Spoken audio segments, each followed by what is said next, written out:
le Togo vient de signer avec la Fédération de Russie. La première limite, c'est que la signature de cet accord ne met pas fin à l'hybridisme et au confusionnisme tactique et stratégique togolais. Le Togo reste toujours un État, un gouvernement qui a pour ainsi dire le cul entre deux chaises.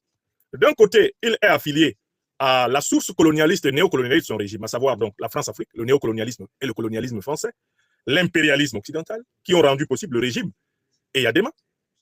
Et d'un côté, le gouvernement togolais actuel du président Faure Gnassingbé essaye d'appartenir au bloc anticolonialiste, au bloc panafricaniste, au bloc révolutionnaire. Ce qui est une position intenable. On ne peut pas être associé au bloc colonialiste, néocolonialiste, impérialiste d'un côté, et de l'autre être associé au bloc anticolonialiste, anti-impérialiste et panafricaniste. Ce n'est pas possible. Donc cet accord aggrave la contradiction. Cet accord aggrave le contraste. Que disent?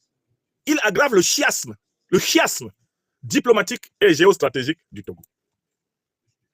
Et affiche au grand jour l'incohérence d'une politique qui affirme d'un côté une chose et de l'autre son contraire.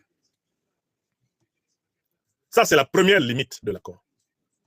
En réalité, le Togo serait beaucoup plus logique s'il rompait d'abord les accords de coopération et de défense militaire avec les puissances de l'OTAN. Il commence par rompre. Et c'est ce que les Maliens ont fait. Les Maliens ont rompu.